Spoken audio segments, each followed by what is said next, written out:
Welcome to the Bridge of Two podcast.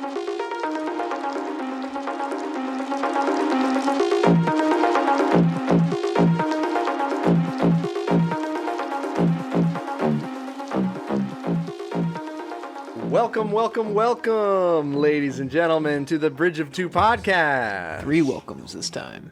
Right, 3 times the welcome. Because this is episode 3? Question mark?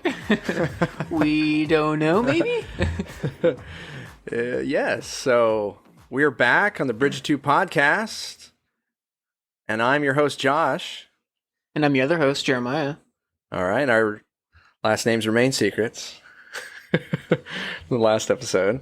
Don't forget the red rosy cheeks. Oh, yes. Do forget that.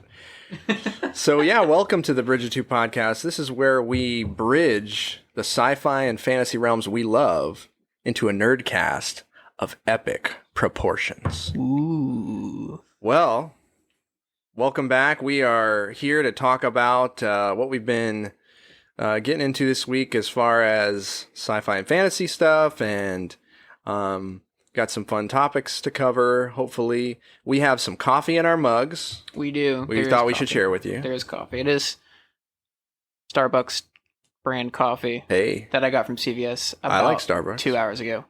All right. It's fresh. It's a fresh batch. I mean, sure, it was on sale, so that's the only reason I got it. Uh-oh. So close to expiration, maybe. Just kidding. It'll get used anyway. That's right. I'm using mine. As long as it keeps us awake. I have mine in my Copperline coffee mug. Ooh.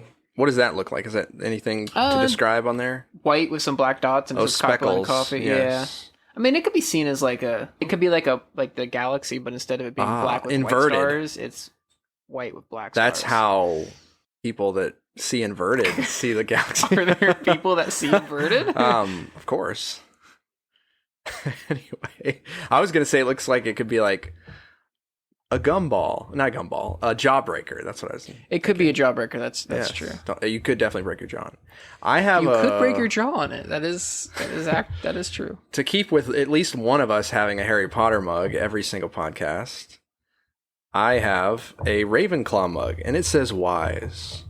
Ooh. Because for those of you who don't know, in the Harry Potter School of Wizardry, the Ravenclaw house is a wise house.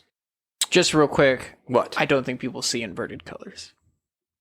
Would you Google it? I did Google it. Did you fact check me? I fact checked you. You never were wrong. You never fact checked. So wait, was there literally somebody asking if there anyone literally sees? was someone asking, and people were like, "What if the cones?" I think it was more of a theoretical. They were asking. Is it possible? Yeah, the question was, what if the cones were like flipped? Well, no. If someone is born and saw all colors inverted, would they be able to tell that the others see the color as vastly different?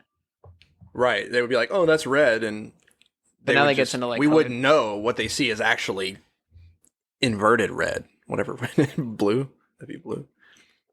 This is a important topic. We need to stay. I'm sorry. I'm curious now because now I'm looking at things of people who can like distinguish. There are people who can actually see more colors than usual people, like normal people. They can as see well as like almost like reverse color blindness. Oh, like overload. To an extent, where we technically see a specific set of colors. Right. Don't ask me the science behind it because I don't know it. But there are actually people who can we see red, right? And I see your hat and it's red. Well, they could see your hat and see a red, but like a different tinge of red, almost like they're seeing another color. On my hat. On your hat. I'm wearing a hat right now. Me and you can see the same color, but then this other person who can technically see, possibly see more colors than us, might see more to that color. I think that's kind of what Did you know that I am partially colorblind? Are you? Did you see the picture that was sent? I did, yes. Our family group chat, someone sent a picture, and it looks just like speckles. Like not only someone who sent the picture, I'm pretty sure he is also colorblind. Oh, wait, it was his wife. It was David's the one who sent it, though. Oh, he did? Yeah, because his wife said that he was like, there are no words on this picture. It says apparently. Could you really not read it? My wife underlined all the words, and I could not. I tried so hard because I thought maybe I'm just like Well, I tried so hard, and I also like tried to relax because I thought maybe I'm just like looking too hard, and it's just right there. Because there are some of those I've seen where they're like, if you're colorblind, you can't see this, and I can kind of see it because I'm not colorblind. It's just like red and green sometimes are really hard to distinguish, and I guess there's some other stuff there because obviously I could not read that. And now my wife said she could read it faintly, so it obviously was. I mean, yeah, those You could read it? Yeah, faintly. Those type of tests word. in themselves are already like they're difficult even for people who aren't colorblind. Right. Yep. But yeah, I mean, I could read it, but it took me a minute to like read it. I could not make out any letter. I was like, "There's a letter there." She's like, "Yeah, there's a W," and it's like looks just like speckles. Like that's wild. Weird. That's interesting. Yeah. You freak. No, I'm just joking. I'm just joking. That's okay. But we're way off topic. Well, I was just gonna try to justify it because in Warbreaker, isn't the magic system based on colors in that? It is still such a cool. Which I haven't read. You need to read that. That one's a good one. I know. I need to read. He needs to make number 2. The magic system of that is just super. I know it's on his list, like a lot of things. Super interesting. But yeah. So what have you been doing this week when you've had time to break away from school? And I actually had a little bit more time this week because this is my off weekend for both school and work. So I had a single test and I didn't have to do any other studying really. So I got a little more time. I beat another world in Birth by Sleep with Ventus. But that was a bit ago. I don't remember what world was it? Oh, it was Radiant Garden. I beat Radiant Garden with Ventus. Wow. Or I almost beat it. I need to play that. It is a good one. I'm super into Kingdom Hearts now because anyway. It is a good one. Other than that though, I've been playing a little bit more Mass Effect. Okay. For the remaster they did. Mm-hmm. Still on one, I'm assuming. I haven't barely played it, so yeah. Uh-huh. I just beat a side mission on it, stopping an asteroid from destroying a planet. It was pretty fun. Nice. That's Stephanie looked intrigued, so maybe she'll try it. It's a good game. That's not so really just good very game. Good story-driven game. I mean, I think that's why it's so easy to come back to. It feels like you're, it's like when you have a movie you like watching because you like seeing the story unfold. Mm-hmm. Like that's why that game I think is easy to come back to because it's like well done story and the gameplay mechanics are good, especially in Mass Effect 2. Oh yeah. I mean the gameplay mechanics are. I mean the one is kind of clunky. Playing through it again, it's reminding me of how clunky it is. Yeah. But I remember 2 being like pretty phenomenal as far as gameplay goes. Yeah, 2. So I'm excited to get back into that. 2 is really good, and I loved in 2 how better than probably the rest than 1 or 3. In 2, your involvement with as far as like side missions and loyalty with your crew really impacts the end of the game. Yes. Big time. Well, that's what's so cool about that game. Who survives? Who doesn't? Is in all, even in 1. I mean, how you interact with your companions determines what's gonna like. There are companions that, depending on what you do with them, or depending on what happens to them, they won't be in the second game. Yeah, or they will be in the second game, depending on whatever you choose. I think there's literally or they will, and they'll just like they may not like you. Yeah, that game was that was back in BioWare's prime, man. They came out with that. Peak BioWare, yeah. Dragon Age, I think, came out either around that time or before that time. Dragon Age 1 Origins. There was some overlap, I think. And then before that, you had Knights of the Old Republic. I mean, that was like prime BioWare. Don't know what happened to them right Andromeda. now. Andromeda. I don't know. Yeah. I mean, I bought Andromeda. There was a lot of stuff with the Mass Effect Andromeda. It was enjoyable, but I did not play through the whole thing. I haven't beaten it either. Yeah, it's just going from like the Mass Effect trilogy, which is like so story driven, so good, such a good story, to going to Andromeda. It was just like it was a fun game. It's sidestepped, but it sidestepped so much. Like those games were so much about the impact of your character in the world, and it kind of sidestepped all that impact of that character because there was some the way it ended was controversial, and so I think they wanted to avoid that, and they probably just wanted to just try to see if we can start fresh. I think the premise was interesting. Definitely like interesting premise. These like generation ships that have been were launched however many years ago, and they're just about to get to their destination, and then something happens, and everything gets thrown into disarray. But just from what I played, the cast of characters wasn't really strong. They weren't really compelling. Yeah. like they were in the original trilogy. But anyway, I think they're making another one. They just recently announced another Mass Effect game. It wouldn't surprise me. They already have Dragon Age 4 announced as well. Okay. Which I am a Dragon Age fan, so I'm excited about that. I did like Inquisition. Yeah, I like that one. It's a good game. My wife also enjoyed it. Enjoyed watching me play a little bit of it. So that might be a game I'd go through with her or something like that. Cool. I wish they need more co-op games. Which brings me to the next game I've played. I started playing, or just recently released was the new Dark Alliance game, the Baldur's Gate Dark Alliance. Yeah, it's like it's like based on D&D, or it takes place in the world of D&D. Forgotten Realms with like Drizzt and all that. It's a base originally the Dark Alliance. I think it was a shoot off of the Baldur's Gate games, like the original Baldur's Gate 1 and 2. But they did it in a different type of like gameplay style. So instead of it being like a CRPG where it's very tactical and you're whatever, it's more of an action RPG. Right. Where it's kind of hacky slashy and loot drop. I grew up, I still have fond memories of watching my dad and brother play the original Dark Alliance game. Before I was even old enough to really play. Wow. And then growing up and playing it, and even now I played it. I had bought it for my PS2 and played it like last year, and they did re-release it, but the original, for far too much money. It's like $30, and it's not even much of like a remaster or anything. They just made the graphics a little bit better. I don't know. I'll get it when it goes on sale. But yeah, so I got the new one, Dark Alliance 2021. Fun. It's a fun game. It's got some problems, and a lot of people are not too happy with it, and I understand why. Especially for Dungeons and Dragons game, which are mostly very story driven. This one's not as story driven, or not like it's got story, but it's not as like. Well, you told me that it was more. You're like kind of a little more on rails. Like it's not very open world. It's definitely not open world at all. It's actually you have a main hub, and then you go to a map and you pick a level. It's basically like a dungeon, and then it sends you to that dungeon. You go through the dungeon, then you go back to the main hub. It's like classic D&D.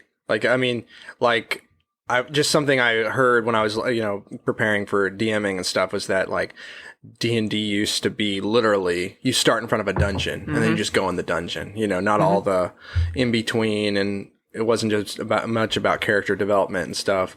Whereas it is now, it's definitely a lot more about that. For sure, but it's a fun game. It follows. I love the characters. It takes place in Icewind Dale, which from our D&D that we were doing, our D&D game that I was DMing for before I went to school, took place in Icewind Dale. But this game takes place, for those who have read any of R.A. Salvatore's Drizzt books, it's his second, technically his first trilogy, the first introduction to Drizzt, but it's the second Drizzt trilogy, right? The Icewind Dale trilogy. Takes place like 60 years after that series. Follows the same characters: Drizzt, Wolfgar, Bruenor, the dwarf, and then Catti-brie. Okay. And those are the characters you play as. Well, my main gripe with it right now, though, is for a game that is so heavily co-op oriented. It literally is like it's a party of 4. Yeah. They don't have any local co-op. It's only online multiplayer, and that is upsetting because I would love even my wife was watching me play it, and she was just like, "This seems like a fun game." I was like, "Well, you're all going to play it." She's like, "I'd only play it if I could play it with you."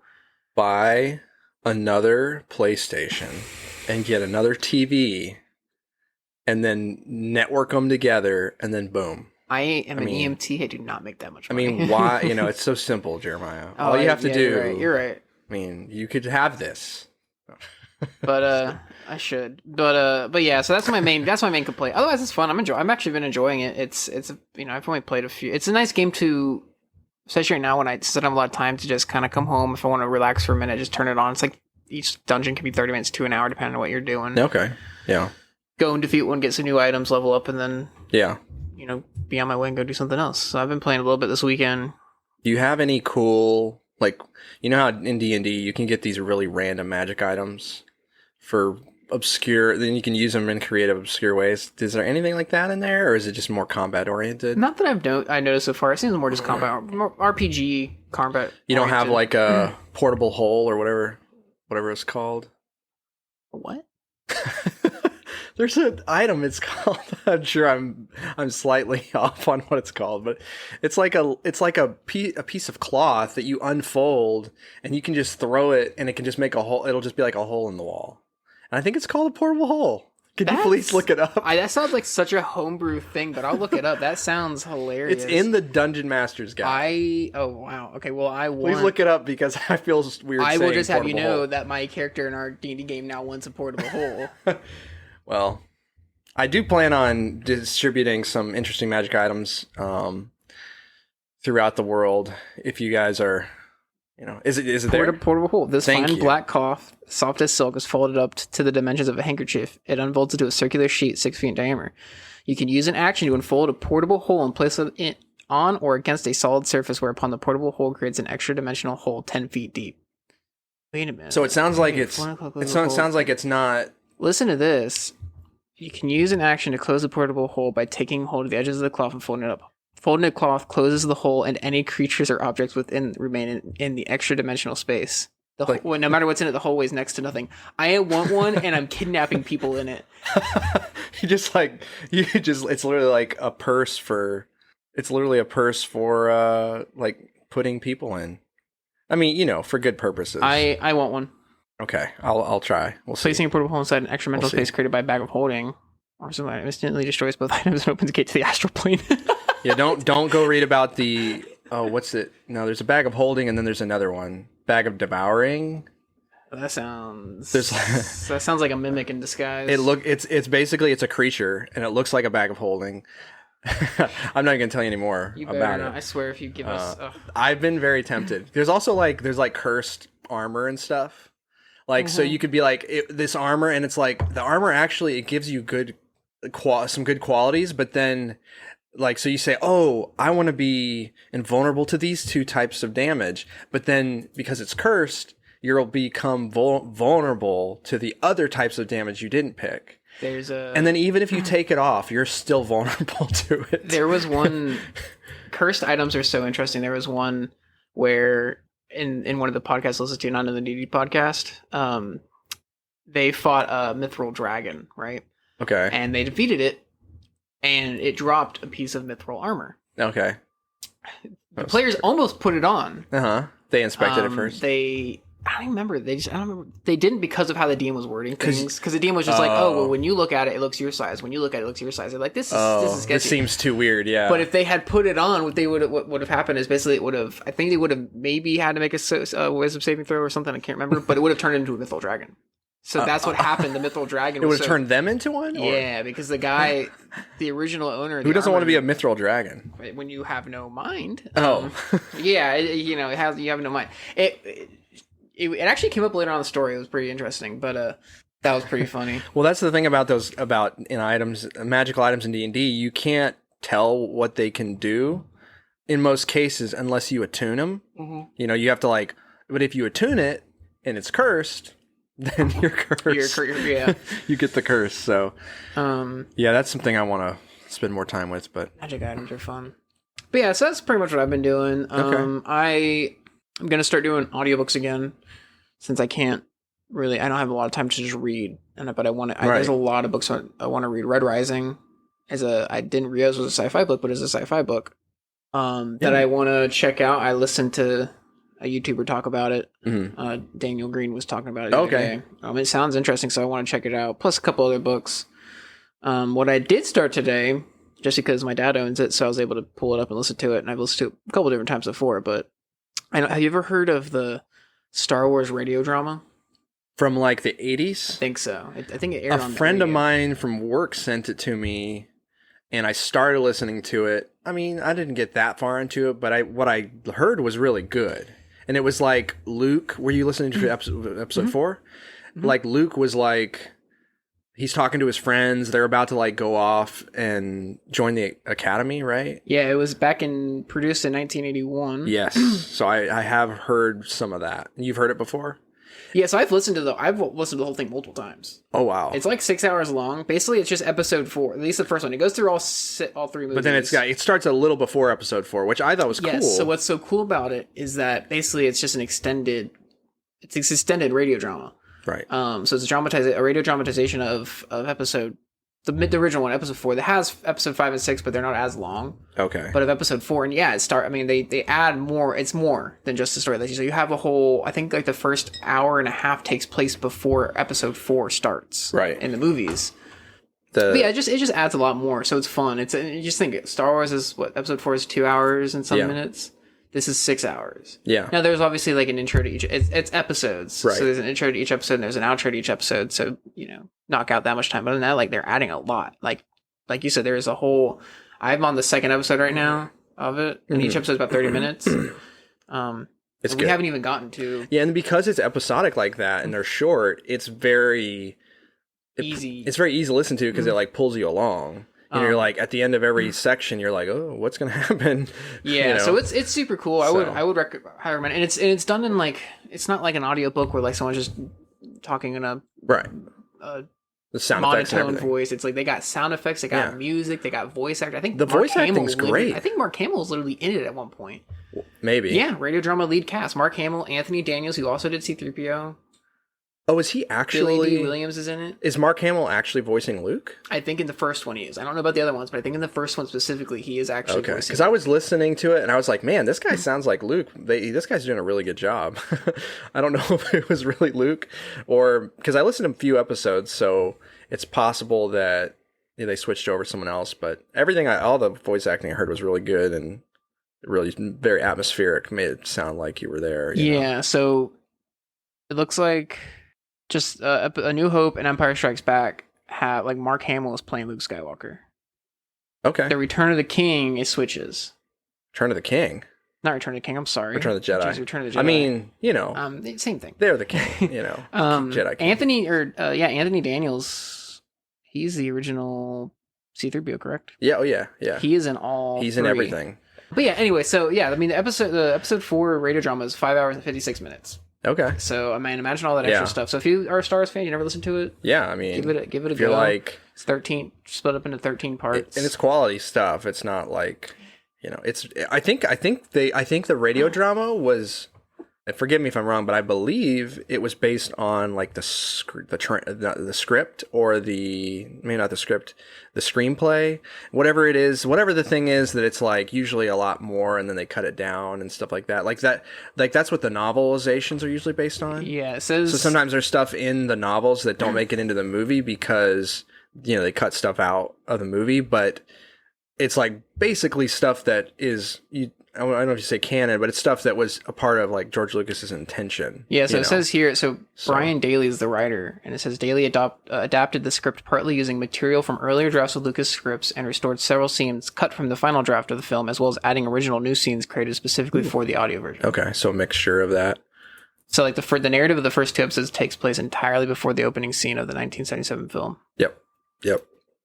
And I think it's definitely the way it sets up what happened, the events that are about to happen for episode 4 it's very interesting because it foreshadows, the problems, foreshadows that, was it Wedge or whoever comes in, and it's not Wedge, Biggs. It's Biggs. Biggs is talking to him and he's like, I'm joining the rebellion and you should come too, and the Empire is got its boot on our necks and all that sort of thing, and there's much less of that. Like Luke, if you're just watching the movie, Luke's kind of thrust into it, but the way he's thought about joining the Academy, but as far as like joining the rebellion, he's kind of thrust into it, and then but in the radio drama, it kind of gives him a little bit to think about before he actually gets the opportunity, to step into it. So it's definitely interesting. But yeah, so give it a listen.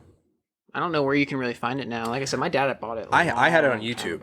I found it on YouTube. Probably can't find it on YouTube. I currently have full it on thing Audible. on YouTube. I have it on Audible right now. That's what I'm listening to it on at least. So probably you can look on Amazon and probably find it. If you got an Audible credit, it's good. It's some good stuff. So give it a listen. But that's pretty much what I've been doing this week. Cool. These past 2 weeks, not much. Hopefully, can get some more like audiobook reading in coming up. Yeah, I need to as well. So. Were you done? I didn't want to. Yeah, no, that's pretty much it for me.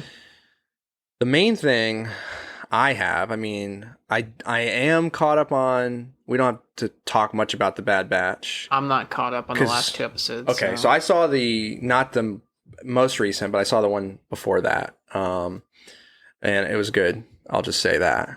So maybe we can once that we get a few more episodes in, we could like talk about them so that we aren't spoiling anything that's like just come out or whatever. Sounds good. Yeah. So I watched that. I did watch the first episode of Loki, which How was it? I haven't watched it yet. So I had like a mixed feelings for most of it, and I don't know exactly why, but I feel like I was hypercritical when I was watching it. The premise is interesting. It starts from that moment, which I think everybody's brains, when you're watching in Endgame, Avengers Endgame, so the sequel to Infinity War. In that movie, they're trying to get the Infinity Stones so that they can try and snap everybody back. Mm-hmm. And they're having to go into different points in time. So one point in time they go is during the events of the first Avengers movie. So right after Loki has been put in handcuffs, basically, at the end of the events of the first Avengers movie, they're trying to steal the cube, the blue cube called the Tesseract. Yeah, that's actually like, I think it's the Space Stone, because it lets you like teleport. So like in this, there's like a tussle happens with, you have seen the movie though, right? Yeah, I've seen all of them. Yeah. So if you remember, like Hulk is like throwing a tantrum because he had to take the stairs, and he like knocks Tony Stark down, future Tony Stark, who's carrying the cube, and it just happens to fall right at Loki's feet. So Loki's just like looking around like, does anyone notice this? No? Okay. He picks it up, disappears. And that's in the movie. And of course, my brain, and probably a lot of people's brains, like, so Loki just disappeared in that point in time. Mm-hmm. So they took that and they branched it off into a show about what happens from that moment. That's where it starts off, with him like just popping up into a desert. He lands in a desert in Mongolia or something. And immediately he's arrested by time variant authority. There's this outside of time authority structure that basically makes sure the timeline doesn't veer off into multiple directions. Gosh, that'd be a stressful job. Yeah, it's fun. So like there's good humor in it, and not because I don't want to recap the whole episode, but there's good humor in it. It's interesting how it delves into that. It delves into the concept of like timeline variation, and how it's a big deal in the Marvel world. It felt like it felt a little slim. So like, just didn't feel like there were a ton of people in it. And I almost wondered, I don't know when it was filmed, I almost wondered if it was filmed during the pandemic, and maybe they like literally were trying not to have too many people on set. That's actually a possibility. I didn't think about that. Because it just felt super empty. A lot of scenes felt super empty, and like not a lot was going on. And then whenever, like at one point, Owen Wilson is in it, by the way. He's like a detective, time variant detective, and he's like grilling Loki, and he's basically trying to get Loki to like realize, I guess spoiler warning if you haven't seen the show yet, but it's I think a few episodes and I'm way behind, so but he's trying to get Loki to basically face that he's a villain, and he's not really worthy of the like obedience, and like he wants to be a god, and he wants to rule, and he's not really worthy of that, and he's trying to get Loki to kind of own up to that, realize that. So he's like showing him stuff from his past, like where he screwed up and where he messed up, and then even at one point, like, you know, he got his mom killed basically in the second Thor movie. But and all that, like I appreciate that, but those scenes where it's happening, it just felt like a little dry, like not much was like, we're just sitting in a room with Loki and he's just like being shown all these scenes of stuff. I don't know. That's how I felt at that moment. As it went on, I actually felt a little more drawn in, and where it ended was really interesting. Where the episode ended was really interesting, kind of. So, you know, I think it's definitely worth a watch to see, especially getting to the end of the episode, if you feel like watching another one. But I'm still not sure yet. I've heard from other people, they're like, this is the best Marvel show so far. And I think they've all watched, I think like two more episodes already. So, or maybe 3. Steph and I will definitely watch it. We want to. I could see people bouncing off of it. you know. I don't know. Stephanie will give it a try just to give it a try. I still haven't watched many of their other. Like I haven't watched WandaVision at all. Oh, okay. I watched like 2 episodes of Falcon and the Winter Soldier. Yeah. I just haven't. Like I said, I'm not the biggest Marvel guy. Right. I was, a little bit. Like I have read some decent amount of their comic books, mainly Spider-Man stuff. Uh-huh. But I'm just not the biggest Marvel guy. I'm more of a DC fan, and I'm sure that'll rile some people up. But I've always been more of a Room for both. I'm a Batman guy. I like both. I like both. know, I just always tend to lean. I like more the DC. stories of DC more. Yeah. Most of them tended to be a little bit darker. Yeah, DC is more a little yeah, definitely less lighthearted in general. Well, so that was Loki. I don't know if I like, I don't know if we'll talk about it every week or whatever, but it's something I watched, sort of sci-fi fantasy. And then I finished Kingdom Hearts 3. Just the original game though, right? Not the DLC yet. No, I've not done the DLC. I do want to do the DLC, and maybe at some point we could do that and talk about it. Well, that'd be fun because I haven't played the DLC either. Maybe play through it together and talk about it. Yeah, that'd be fun. I might save my like a ton of my thoughts, like not go too in depth, because I feel like maybe we could do like a whole episode on Kingdom Hearts. Yeah, I'm sure we'll end up doing one. And my daughter will at some point be a part maybe of that episode, because she loves Kingdom Hearts, and she, I'm sure, has some thoughts on it. She actually was playing it.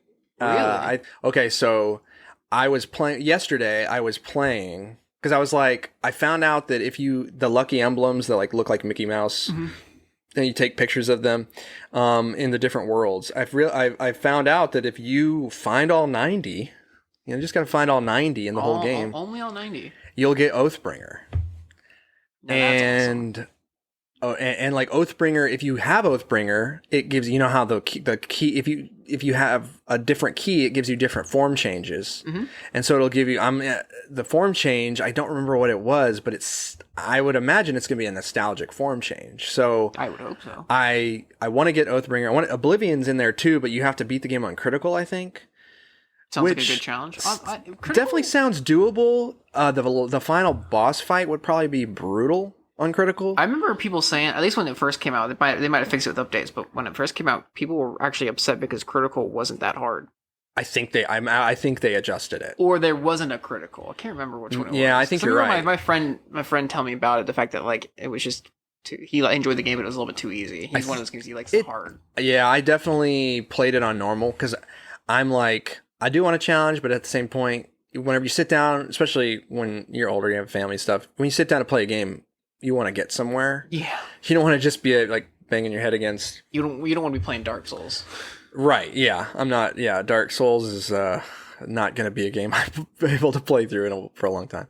Fun game though. But anyway, so Ellie was watching me play because I'm like, I'm going to try to find these lucky emblems. And she would sit by me and she would like tap the A. She'd be like, "Can I help you fight enemies?" And she just mashed the A button because you can do that in Kingdom Hearts 3. And so I started teaching her like, okay, if you press this, you press Y when you see this pop up, and this button does this, but this button jumps. And she's like, "Can I try?" I was like, "Sure." I've beaten the game. I'm not trying to like beat the game at this point. So I just handed her the controller and she started playing, and it was really fun watching her. That's awesome. Play. I'm upset that I didn't want to see that video. And then Jack was like, "Can I try?" Did you send it to me today, actually? Yeah. Oh, I just haven't opened it yet. Okay.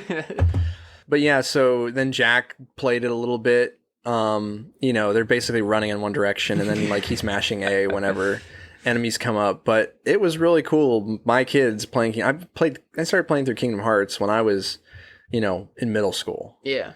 So like my kids sitting there talking about Kingdom Hearts, playing Kingdom Hearts. Ellie's like, "Daddy, I love Sora." And then Jack's like, "Yeah, he's nice." Raising your kids right. It's like it was a really cool moment. And then when Ellie was like wanting to play it while I was working today, which I was working from home today, but I was like, well, when I get off work, I'll set it up and then you can play it. And she was just going, and she found some lucky emblems today. She found some, so I'm putting her to work in the lucky emblem. Like your own little bot. Let's go do Yeah, I'm putting her in the lucky to work in the lucky emblem mine, and free child labor. So we'll get Oathbringer one way or another. That's awesome. But yeah, that's fun. And then of course she wants to go back and play the others. Yeah. So, but I did. That was kind of a tangent, but it was a tangent I fully planned on going on. But as far as my thoughts on the ending of the game, it's a tangent, but one that I absolutely plan on doing. As far as my thoughts on the end of the game, it was a bunch of like great payoff, for the whole series. Very I don't know, somewhat tear jerking, kind of moments with Roxas and Axel getting, and I don't know all the storyline with that third girl, but I know that they were like, that was a part of another game where they were all friends and stuff. It's like Xeon or something like that. I can't remember how it's pronounced, but that's that 358-2 days. Okay. Because they can't. That was on DS. They can't name their games normal. Yeah. 358 over 2 days or something like that. Yeah. But that was kind of the things with the trio from Birth by Sleep. The only thing I would say, and I said to you, but I'll say on the podcast, is it felt like they didn't know, for some reason, in the way they told the story, when these big like moments came of like payoff of character development, characters getting reunited, they didn't feel super earned.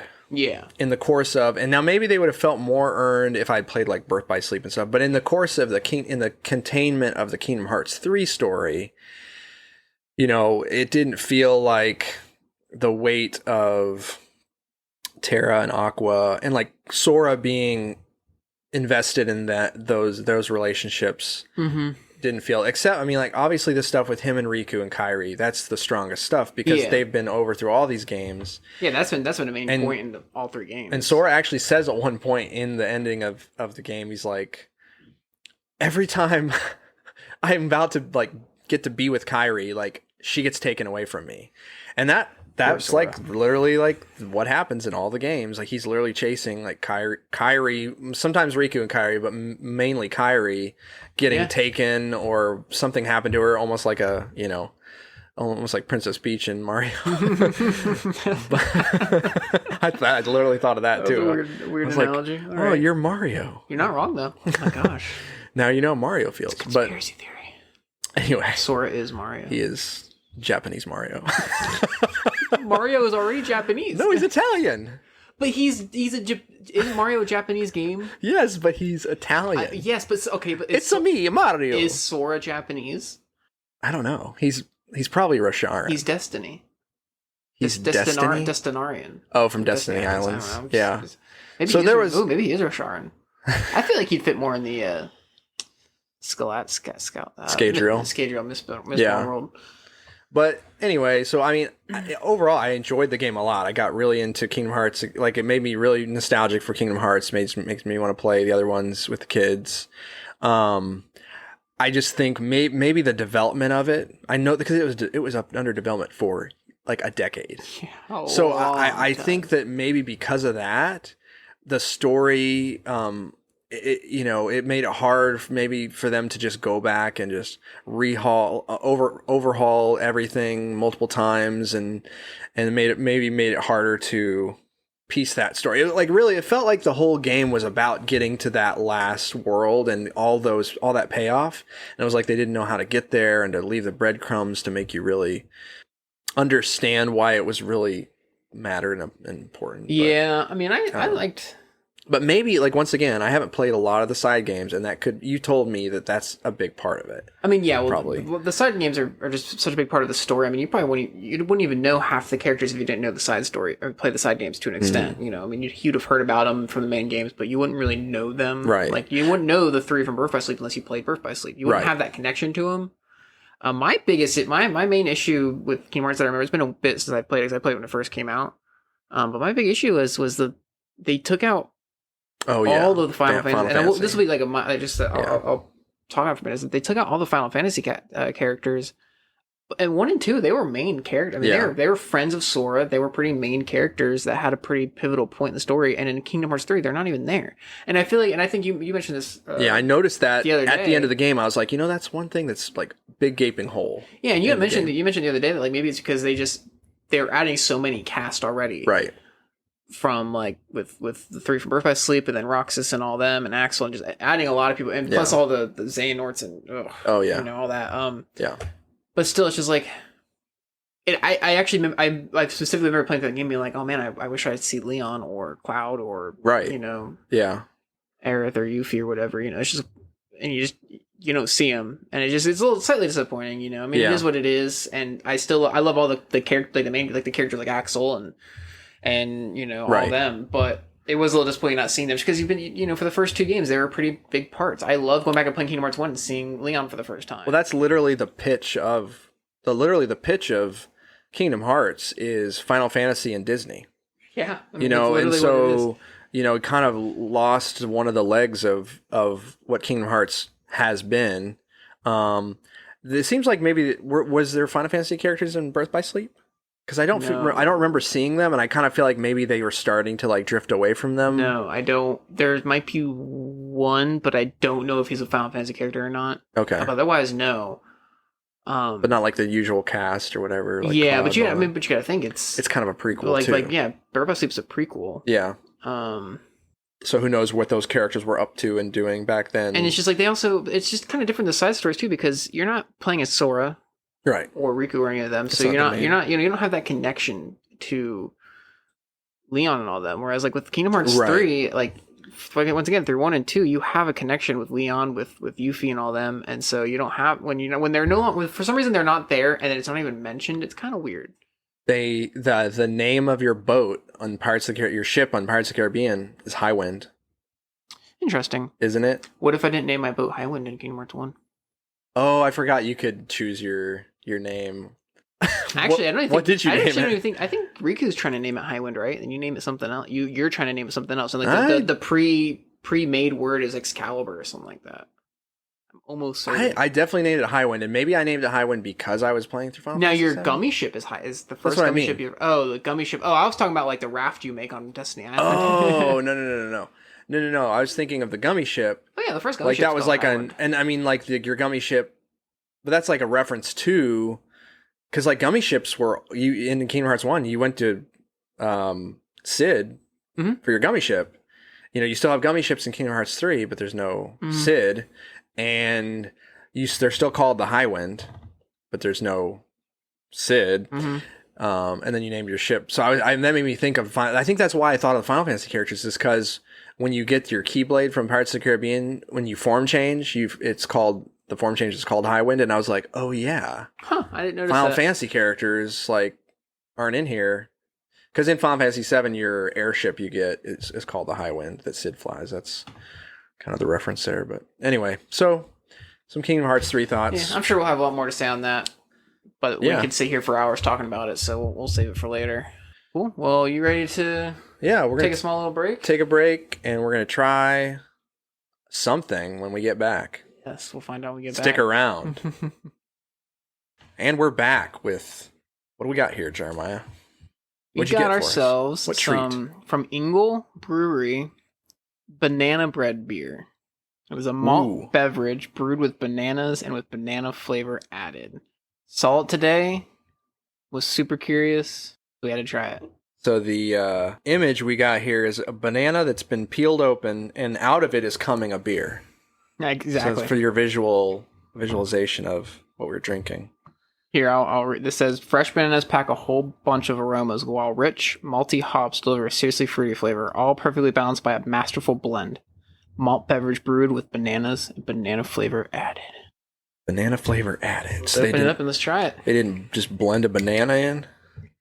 It's just pulpy. It's like, I'm a big banana fan, especially like banana ice creams or banana milkshakes, banana breads. I definitely like banana. I'm a banana fan. Let's give it a little smell. Smells like beer. Smells like a beer with a hint of banana, maybe? Maybe. I don't know. You ready to try it? I'm ready. Let's hope. Bottoms up. Not ready. Oh my gosh.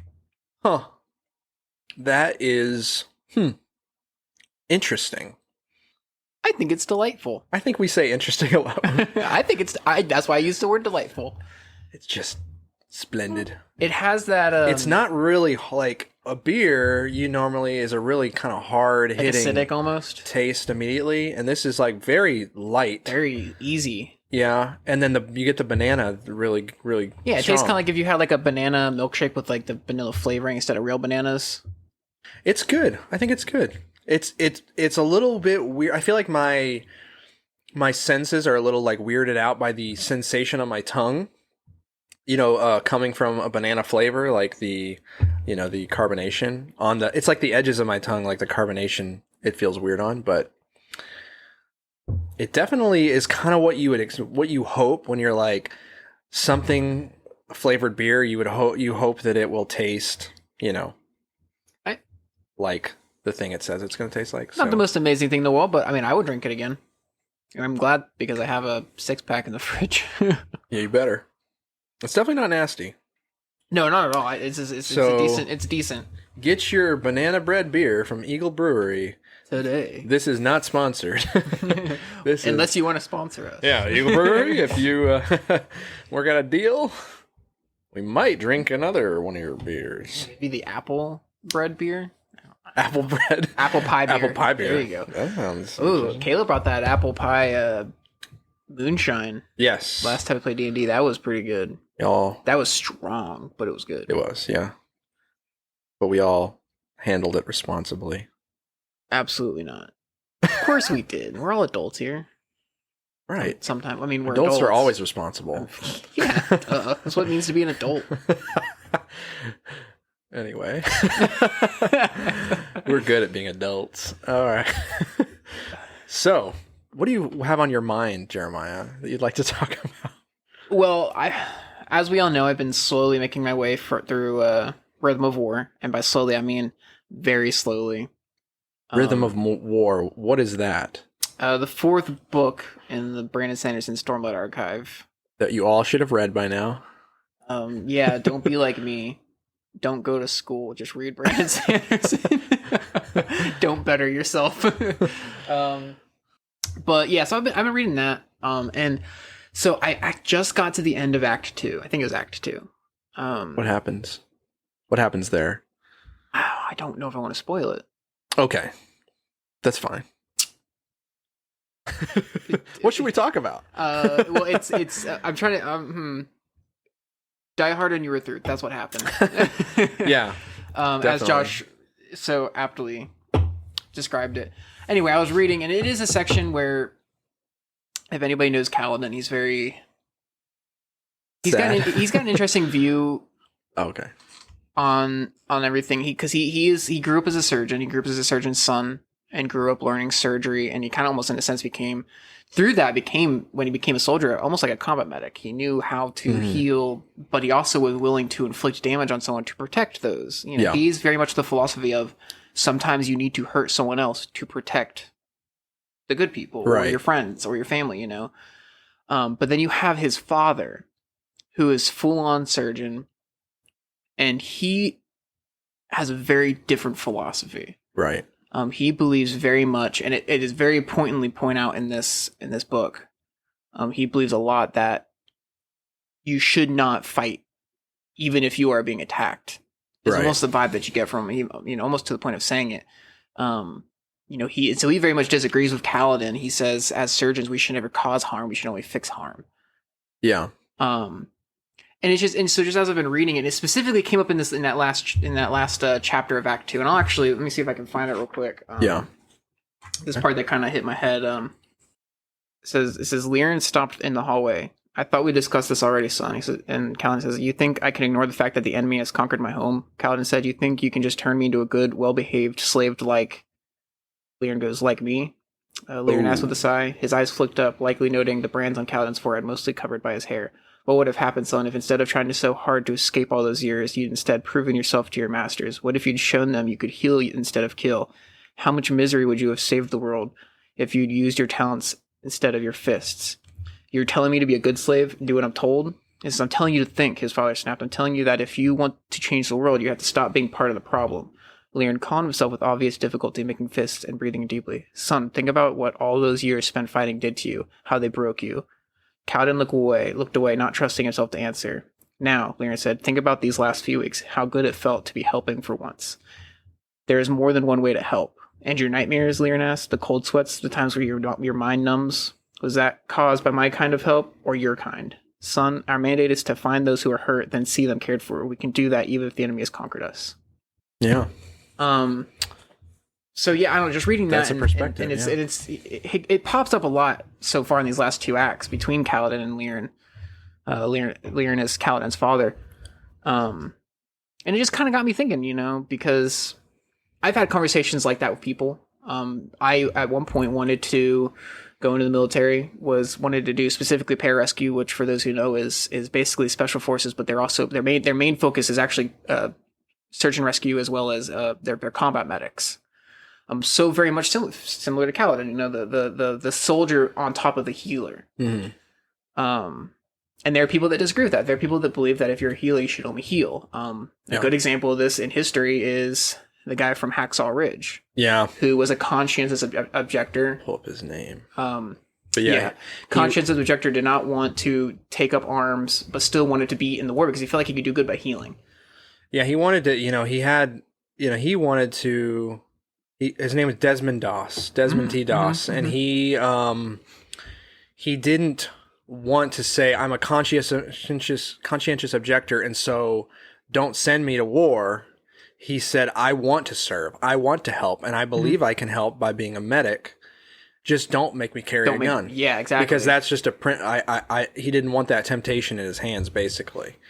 I think most people probably would be from the perspective of maybe Kaladin, or maybe the people, his superior officers, and Desmond Doss's superior officers in the army during World War II. It's like, are you serious? Like, this is crazy. If someone's trying to kill you, or someone's trying to kill someone you love, if someone's trying to invade your country, whatever, you got to pick up a gun. You gotta do something about it. And there's almost like a scoffing about this kind of perspective. Mm-hmm. And I understand it, and I don't necessarily hold that perspective, but the principled stand and action of Desmond Doss, and the bravery in the end, the people that were mocking him, they weren't brave enough to do what he was doing. They weren't brave enough to go climb back up the cliff when everybody else had been evacuated off, and he goes up there without a weapon. And he goes up there and he starts pulling guys down, enemy and his own allies, and starts doing everything he can to save them. And literally praying, Lord, just let me get one more. I mean, they were in awe of him in the movie, and I think the movie has a very accurate portrayal of what happened. And actually, it even leaves some things. I read some things, and I don't remember them all, but I read some things after I saw that movie. There were some even crazier things that happened in his time in the army as a medic that he did that they couldn't even put in the movie, because it's just like they couldn't put everything in there. And so it's all like, you need to do is go read his the dictation of his Medal of Honor, right? Because this is a Medal of Honor recipient. Yeah. Go read it. It's pretty astounding what this man did without firing a single bullet.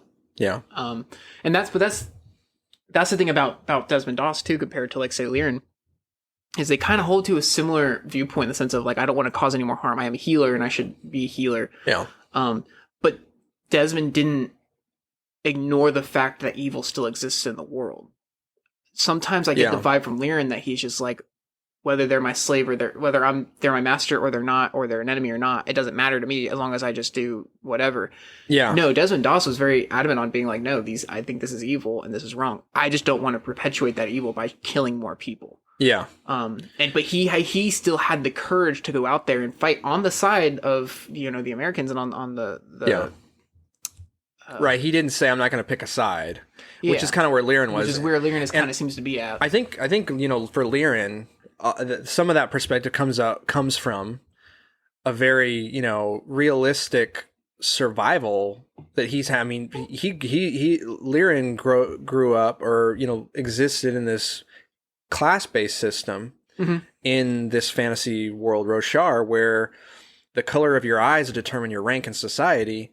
And so he has dark colored eyes. And even though he's descended, I forget what Dawn, they have like, he was a little bit higher, but Dawn is something. Yeah, like there's some nobility, meaning light-eyed blood, somewhere in his family line, but, not enough for him to still be, under the, orders and authority of light-eyed people. And so for him, he basically was in a way living as if he was under some type of slavery or whatever his whole entire life, because has to serve the light eyes, just like all dark eyes do. They're not literally slaves, but they're it's like a feudal system where the light eyes are the lords. So if they tell you to do this, you got to do this. They're not literally enslaving you, but at times they can. And if you get the wrong person and the wrong lord over your town,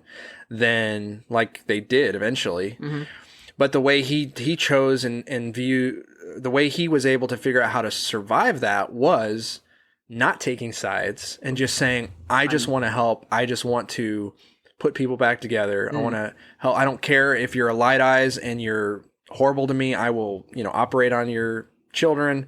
I don't care if you're a dark eyes and you have nothing. I don't care if you're a parshman, which was literally a slave.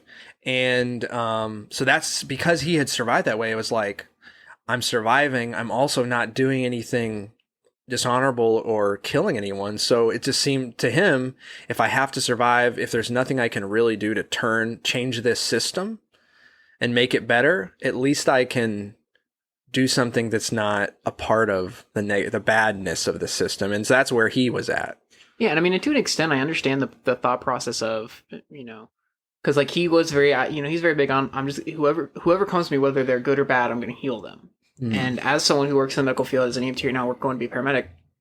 I understand that. I have worked on at least probably a few criminals at this point, people that maybe aren't good people, as well as just good people, and people of all different, ages, sexes, races, everything like that. In that field, you can't be partial. I can't be like, oh, this guy's a criminal, so I don't want to work on him. No, if he's injured, you do it. You put aside your own prejudices, your own whatever, if you have any, or I mean, we all do at one point, but you put aside your own issues of whatever, and you work on that person because it's a human being. So I get that. Right. The problem that irritates me as far as Liren goes, though, and what has been not bothering me, but like it's just don't necessarily believe in neutrality, if that makes sense. I believe at one point or another in our lives, we have to take a stand for something. Yeah. And you can't just always play the neutral ground, because that's not going to get you anywhere. Yeah, I agree. I mean, he's viewing it as he is taking a stand, and his stand is choosing not to stand on either side and basically say, this is the place I wish more people would come stand. And so that's where he's looking at it, He's basically, voting third party. Yeah, but he's also, but like, even the thought process of like, I'm taking the stand where more people should take the stand. Right. It's like, I once again, I agree with it. And ultimately, if we all did that, and if more people were like that, that'd be great. But in the real world, it's not like that. Right. So like, at what point do you say, no, enough's enough? I'm not going to let my friends and family die. I mean, there's a specific part where Kaladin's friend is about to get taken. You don't know he's going to live, don't know he's going to die, don't know what's going to happen. And Kaladin decides, no, I'm not going to sit here and stand by idly. I'm going to stop it. And he does. And Liren gets mad at him for it. Well, because he has to kill someone. Because he has to kill someone for it to do it. Then this person is technically would be considered evil in the moment. That person is a bad guy. He's trying to take Kaladin's friends. Kaladin is protecting his family, who he sees as his family. But Liren basically is aggressively upset with Kaladin about it. Yeah. Where do you make the stand? If not for your family, if not for your friends, if you're not protecting them, what are you going to stand? Would you let your, I just think like real life wise, like would I let someone come into my house and take my wife from me? Mm-hmm. Absolutely not. Right. And I think sometimes that's a hard decision to make, and it can be, especially depending on your beliefs. But ultimately, once again, I don't necessarily agree. I don't think at all times you can be neutral. Well, and it's different. I mean, it's a different scenario too. I mean, he's talking about, even though I'm sure it seems to me he would be principled. He's so convinced about his like the way he handles things. He's so convinced that that's the best way to do it that I think in almost any scenario he would stick to that. Whether it's, I mean, this is a situation where you got enemy combatants, you know, you've got a war going on, but if it was a criminal and there was someone come break into his house, I'm sure he would take the same stance of, look, what do you need? Take whatever you need. We're not going to fight back. The problem is, you know, eventually you're going to meet someone's going to, maybe not you.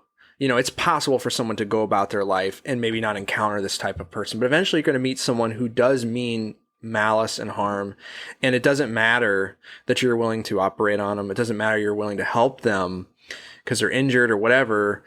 They're going to help your army. Like in this case, there's this tower has been invaded and there's enemy combatants inside, and there's Kaladin is loose in the tower and he's kind of making mayhem.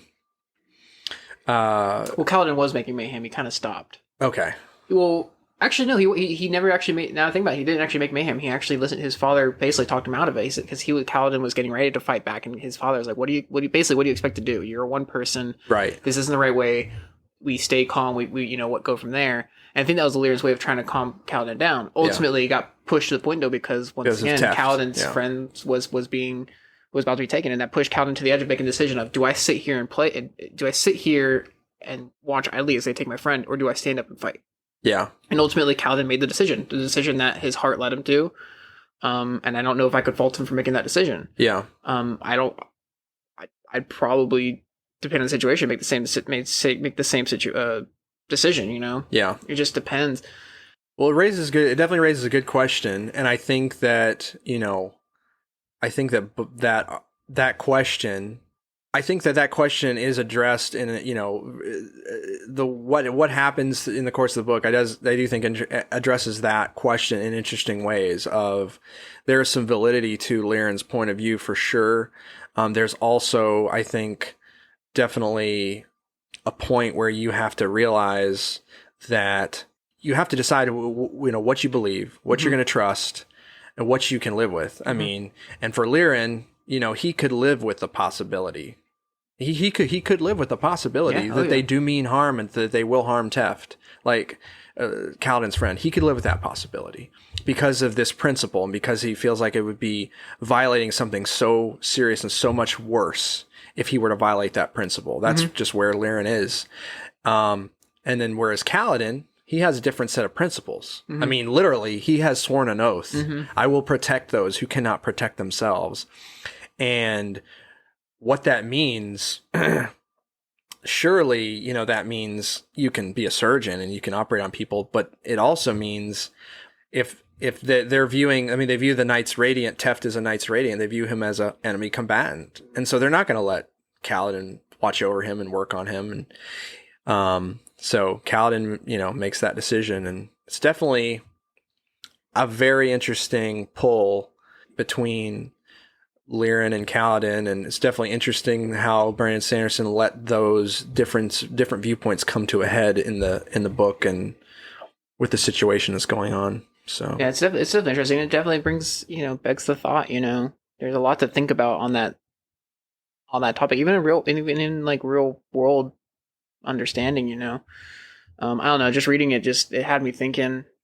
Liran's been irritating me in the book, in a good way. Like I love him as a character because he does creates that conflict. He does create that conflict, and he does bring up, to an extent, a good question. I disagree with him on some things, like like in that specifically in that passage I read, he kind of was telling the cat about how what would have happened if instead of trying to escape from being a slave, you just stayed a slave. Yeah, and it's just like, well, and it's just an interesting thing to think about. It's just like, oh, should you just stay that slave? Should you do live that life? Yeah, in a way, and I guess. I don't know. It's just an interesting thing, especially when it comes into different belief systems, and what you believe about things. And as being a Christian, that's an interesting question. I've had a conversation with a kid once who specifically asked, basically, because I was part of a group, and we were, like I said, I was going to the military, so I was with a group that was very much into all that. And the kid basically has a question of just like, why would you hurt someone, even if you're defending yourself or someone else? And I said, well, why would I let this person attack family or friends, And he says, kind of brought up things of just like, well, didn't Jesus say turn the other cheek and stuff like that? And yeah, which, turn the other cheek is talking about something different. Yeah, so you're talking about like more of like an insult than Yeah. someone like trying to kill you or someone else. But yeah, But there's other stuff too. I mean, there are, you know, definitely questions to consider. I think that people should definitely look at, you know, if you're Christian, look at scripture and just consider, don't not just dismiss just because of your own logic, you know, but actually, you know, study scripture if those are questions you have, and come to a because I think that you know, scripture does give enough to speak to that in a way that, you know, doesn't allow for someone to just overlook, you know, horrible evil, you know, and just let it reign and rule, you know. So, but it's interesting, and I know my dad's had the thought same thing as Lee Desmond Doss, because my dad was in the military for 30 years, and when he first was joining, he had he told me he's had the internal conflict of, he struggled with being a conscientious objector, if that's what he should do. Ultimately, he landed on no. I should be able to carry a gun. I can carry a gun, and I believe within my with scripture would stand by me on that. Yeah. You know, but it is something my dad's talked about, how he's had that internal conflict as well. You know, because we were talking about this when the Hacksaw Ridge came out. So it's just an interesting thing, and like I said, just reading through it and hearing Liren, you know, it does. I don't know. It's just an interesting thought to talk about, and I wanted to talk about it. Just gonna throw a random Tolkien quote in here. Oh, let's do it. Well, it's not random because it's relevant, but character of Faramir in the books, he says, I do not love the sword for its brightness or the bow for its swiftness. I only love that for which they defend. Something like that. I'm not quoting that perfectly, but still, to pull that quote out, dang. So for Faramir, and I think, you know, for someone who would make the argument, it's not about enjoying it, approving of it, and definitely that was a perspective of Tolkien. You don't go searching for war. You shouldn't be going and starting wars.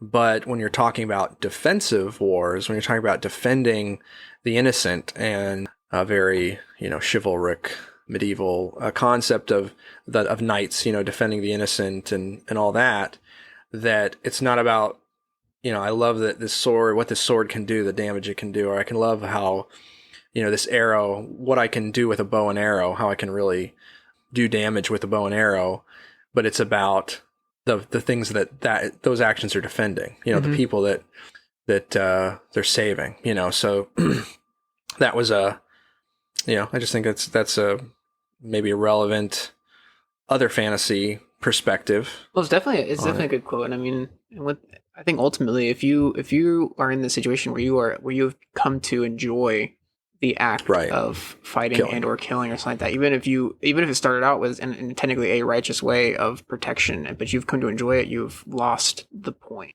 You shouldn't want to fight or hurt because you enjoy it. You should do it for defense. Yeah, you know, it should be your last resort. It's interesting. I'm curious to see where, if it goes anywhere else in Rhythm of War, how that more interactions with Liren and Kaladin. I do like their interactions. I really like. I disagree to an extent with Liren. It needed to happen though. But yes, like they needed to come to this point where they actually had that little climax. Liren really has this, you know, what Kaladin's become shoved in his face now, and they're close enough in proximity that they have to address it. You know, Kaladin's like, I'm trying to save you too, you know, and his dad's like, I don't want to be saved, you know. So it's in true Brandon Sanderson fashion. It's kind of building that tension. It's good. I mean, I love it. I love reading it, and the thoughts that you know, just the thoughts that make a lot of Brandon Sanderson, a lot of his books do that, where they have certain different quandaries in it that really make you think.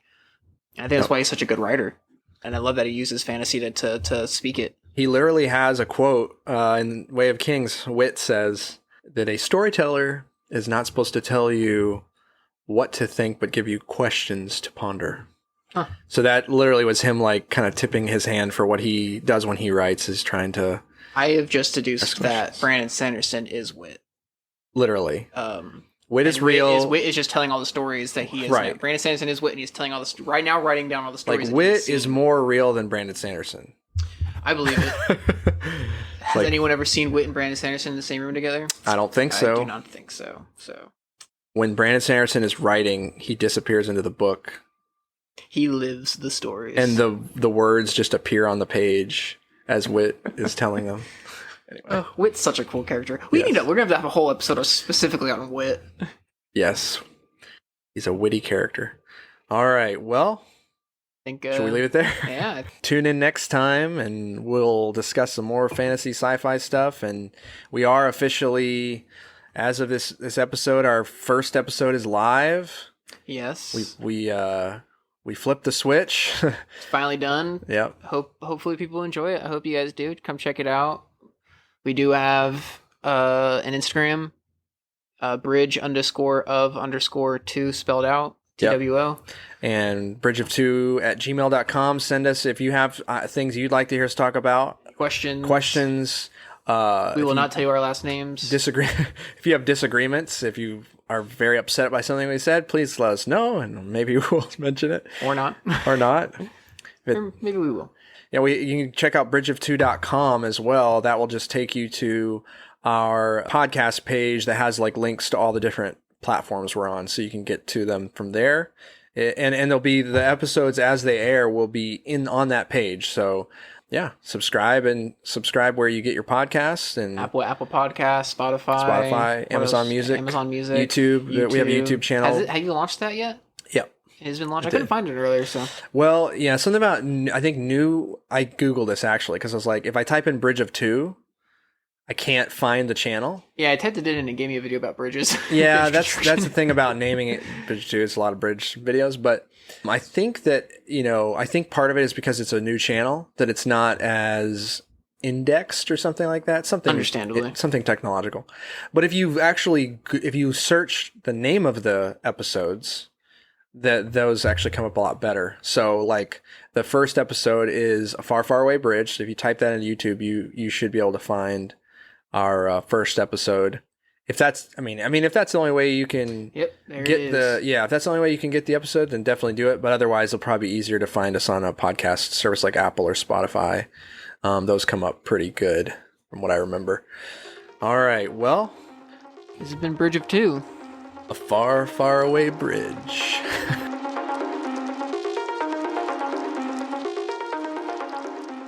There's a book about taking this colors and off-road. Yeah, this bridge is taking off-road today. What were you saying? It's going to be a bumpy bridge ride. So buckle up on the bridge. Anyway.